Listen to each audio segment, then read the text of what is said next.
always like dignitaries, and we love when dignitaries who come in, or guys who come in, and there's nothing wrong with having the CEO and the president of the Atlanta Braves, our Atlanta Braves, stop by just to say hello as Derek Schiller joins us here in the locker room on the Fan, 680 93.7 FM. Derek, good morning, and we are all excited as we get ready for postseason play Saturday inside of Truist Park. Good morning. It's great to be here. Thank you for having me. I think you like me because I bring gifts every time I show up. That's really what's behind this. Wrong with bearing gifts. As you always come in with fine product, you have brought to the studios the postseason hats and the division championship hats, and you will pass those out, and we will have a whole lot of people flooding Truist Park with a lot of this merchandise. Last time I saw you, you reeked of alcohol. You were in the clubhouse, champagne all over you, having a good time. And it was good to see, Snit let those guys celebrate. And for you to be there as well, you had to be,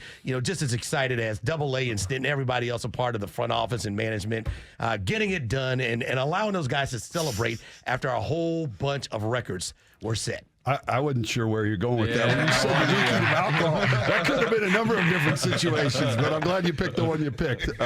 It was a great night, and the adage "it never gets old" was certainly in play there. Although this was our 6th straight division championship, it felt very good for every reason that you can come up with. I mean, this is, and I think I was sitting in here in this very room. We were talking about it at the very beginning of the season, right before opening day. And we were saying that this team could be better than even the last year, maybe even better than 21. And I think you're seeing why we said that at that point in time. It was a phenomenal team effort all the way around through all 162 games, and really proud that we were able to get another division championship. These are very hard to get, and so we should not take them for granted, despite how almost seemingly easy it comes to the Atlanta Braves. How does knowing that you will have home field advantage throughout the entirety of the playoffs give you the ability to kind of plan ahead in your role, or think about maybe doing things here for a home game compared to maybe like the past couple of years where you didn't know if you'd have home field advantage throughout? I was going to bring this up a little bit later, but I'll transition into it. And it really is about our fans. And you've seen what's happened during the course of this year. To answer your question, it is fantastic to have a home field advantage, but it's really because of the environment that our fans have set here. We've gotten to over 3 million fans in our ballpark for the 2nd straight year, set a new Truist Park record, just under 3.2 million this year. That's on average, it's about 95+% of the capacity sold. We've sold out 54 games this year. And, the environment is really hard for opponents to play in. And they say that all the time, and they remark about it. So I'm glad that we get that chance to play in front of our crowd more often, hopefully a lot of games during this October. But I think it also speaks to Atlanta as sort of a broader statement. There were times probably in the 90s where there was a lot of remarking going on, particularly outside of Atlanta, about Atlanta not being a good sports town. Right. And, I want you guys to defend us. I know you do. Yeah, absolutely. I mean, you're fervent about that. And I think this is a great situation for us to show up as a fan base, to show up and support our team and continue to provide us the home field advantage. And I know you don't have a control over this, Derek, but would you rather evening games, night games? What's your preference for you and your staff and as a baseball fan? Well, there's a lot of things that go into play for when the start times happen, in particular for when you've got more teams in it, like a division series. It depends upon whether you've got East Coast teams, West Coast teams, the middle of the country represented. It goes into how the TV guys sort of evaluate television ratings. But the net of it is that the Atlanta Braves are a big draw across the country. I think we've determined we've got 20 million plus fans across this country that are sort of registered as Braves fans. Goodness. This goes back even to the TBS days, but I think, for us, being on the showcase at the time where you can be seen by the most amount of people sort of gives validation to exactly what I just said. And so, that's going to be more oftentimes being in the evening. You guys remember back in the 90s and early 2000s when we maybe got to a situation where we were getting a midday start time for a division series game. That's not the case. And look, we're sold out for every game, and we're going to bring it. And I hope we bring it on the stage that gets us to the most amount of people. I think that it's more often than not it's going to be in that primetime window. Nice. Derek, you guys have done an unbelievable job with some of the initiatives this year with the giveaways and just the demand for people to be in the building. Are there things special planned for postseason potentially? Not that you have any problem getting people through the store, but just maybe to get some more folks here in the Battery as well. Well, it does. I'm glad you said the Battery, because it really does start with outside the ballpark first. You see, in particular on weekends when we kind of ramp up things in the plaza and throughout the Battery, you're going to see that even more so going on during the postseason. Not unlike what we did in 21 or even other years, but certainly learning from some of the things that we've done in those past years. The entire streetscapes of this campus are going to be closed. We're going to add some video boards throughout. We are going to do a lot more activation, if you will, on those streets and make sure that before you even walk into the ballpark, it is ready to go. When you walk in, should you have a ticket, all 40,000 plus people are going to walk in. They're going to have a great time. We're going to entertain them the way that, that we do. But those people that don't have a ticket, we expect we're going to have 10, 20,000 people that are going to be outside our gates for every single game, maybe even more. Derek Schiller, President, CEO of your Atlanta Braves, joining us here in the locker room on the Fan 680 93.7 FM. Last time we went to the World Series, there were so many people out. What did you learn from that? Because it kind of happened and then it just kept going. Then we have another playoff run. But what did you learn in the last 2 years about all of the people that are going to be outside the Battery who are going to be here from start to finish as well? I learned that the fire marshal gets a little mad at us at certain times because he's like, you got too many people here. It was like somebody been to one of those clubs, they got the velvet rope and it's jammed. Yes. Yeah, we might have to have the velvet rope, sort of the one in, one out type of deal. Joe knows about that. Yeah, Joe, you're more of a velvet rope kind of guy, I think. I'll stand in the line.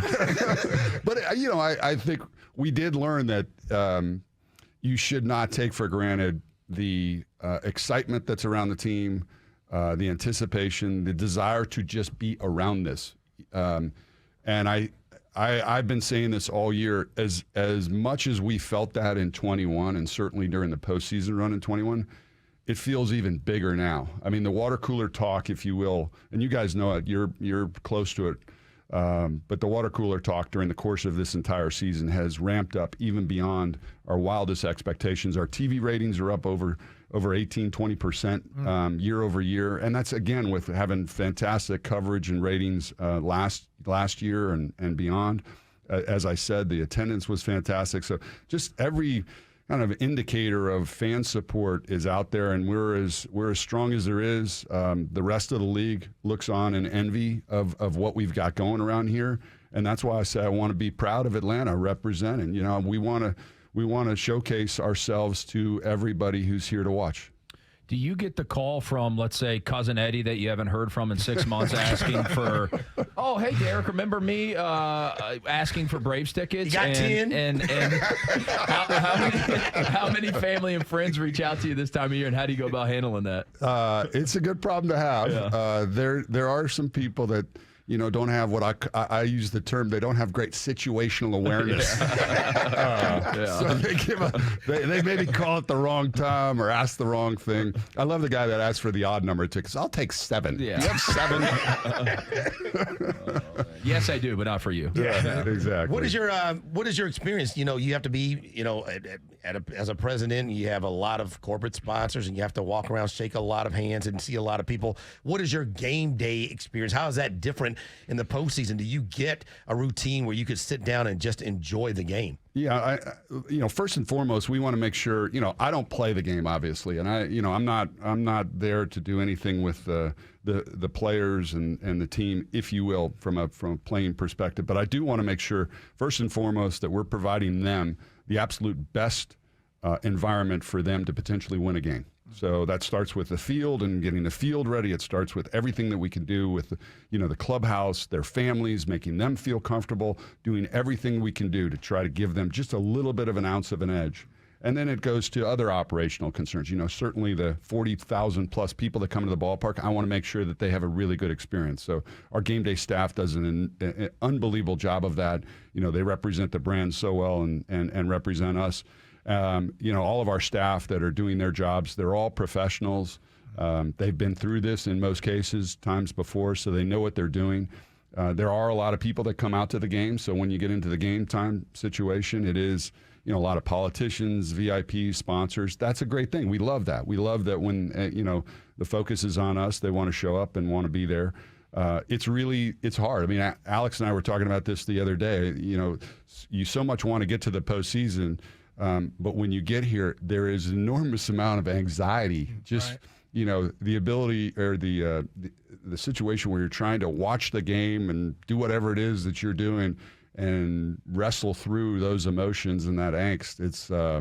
It's hard. That's why I brought the bourbon too, by the way. Yes. Speaking of that, you guys have partnered the Braves, the Fiddler brand of bourbon. You guys have partnered up with ASW here in town, and you have yourself a bourbon chin music is what it is called. Yeah, so we've had a couple of releases of this. I brought you guys a bottle from the 21, the first release that we did. We named this with the guys at ASW. Jim and Charlie do a great job running that business. They have a tasting room here in the Battery, so we've got a special relationship with them. And we came out with a rye this past year. They've got some more releases coming up. They do a great job, and I was partially kidding. Sometimes you need a little crutch, but it's a fun little collaboration that we have, and we have many partners like this that are just great collaborators of working with us on the brand and things like that. Some fun stuff that's going to happen in the Battery. You're going to see some of the partner activations. We do some great things. I also think we've got a mural that's going up. If you haven't seen it on the windows, the facade of the Comcast building that looks out on the plaza. So it'll be a huge mural, kind of showcasing some of the players from the team this year, and again, really ramping up all the excitement. So a lot of fun stuff to come. Derek, you talk about fun. This season was one of the most fun baseball seasons we've ever been able to watch. I mean, you think about all the records that were broken. Ronald Acuna's 1 of 1 season with 40 and 70. Spencer breaking the team record. Do you have a moment that maybe stands out more than another, or is this like choosing who's your favorite kid? It's impossible to do. Well, I mean, for me, and I'm not trying to be coy or duck that question, I think first and foremost it's winning the division. We finished with 104 wins. We're 14 ahead of Philadelphia, who also got in, and we're 30 ahead of that other team that's out in New York, right? You mean last year's June 1st Division I champs? Exactly. So that to me is first and foremost, but I think it's really fun to watch some of the special achievements. If people were at the Sunday game, we actually did a pretty unique thing. We haven't done this in the past, where we feature the guys actually at the last game of the season. So a pregame ceremony where we kind of read off all of the major milestones and records, as well as the team accomplishments. You have this team finished over 500 in slugging percentage, which I think no team has ever done in the history of baseball. And then you've better than the Murderers Row of 1927, one of the most storied slugging teams in the history of the game. And look, I mean, it's hard not to focus in on Ronald Acuna and his achievements. What he did this year, I think, if you're watching, you're some form of a fan of baseball, whether it be Braves or anything, you've got to remark on how unbelievable special this is. And this is one of those, memories that hopefully you'll hold forever. Say, I saw that guy do that, right? 40-70 and all the other things that he did during the course of the year. Lastly, wrap it up as we get ready to get to some Braves baseball with President and CEO of the Braves, Derek Schiller, who joins us here in the locker room.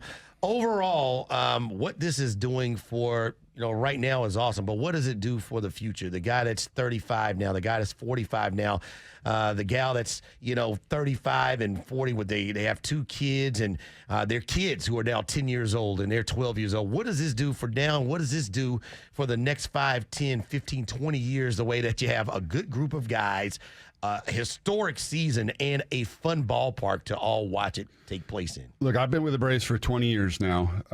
We've had a culture of winning, as I'll call it, during that period of time and even before. I think that has gotten even more intense. And what I'll call intentional. It's pervasive throughout our organization. Every single person that walks the floors of our offices or represents our brand in some way should know that we are all about trying to win and trying to do it in the right way and trying to be great representatives of this storied brand. And so if you've just come on or you're somebody who's been following us for a long period of time, you're getting to know that. There's now generations of Braves fans. That's all they've ever known is winning. I mean, think about it. Our worst of first year was 1991, 30 plus years ago. So you've now got a couple generations that are theoretically been formed as you're watching those teams, and you're seeing maybe even the best of all of that take place during this period of time under Alex's regime here. So it's something that we take very seriously. The anticipation, or better said, the expectations on us are really, really high, and sort of deservingly so, because once you start winning, the expectation is that you'll continue to do so. And I can assure you, representing the organization, we're doing everything we can to represent that in every way, whether it be how we treat our fans, how we manage, every aspect of our operation, and certainly all the way down to the clubhouse and what we do in that clubhouse and how we try to win on the field. Great stuff. Everybody's excited in town. Everybody who can't make it in town is excited. Braves country is a real thing. And Saturday night and the entirety of the NLDS is just going to be something that's going to be magical, because there's going to be a lot of energy over there in the building. We thank you for your time. We thank you for the swag that you brought us. And we look forward to seeing you smiling. And hopefully we smile until November and the Braves play a long, long time, Derek. Thank you for having me. Game Time should come out hopefully in the next day or two, so look for that. We'll look forward to seeing everybody that can be here on Saturday, but regardless, look forward to everybody following us along, and appreciate all your support. Appreciate especially what you guys all do to support the team and everybody here at Dickey Broadcasting, led by David. So thanks very much for all that. President and CEO of our Atlanta Braves, Derek Schiller, joining us here.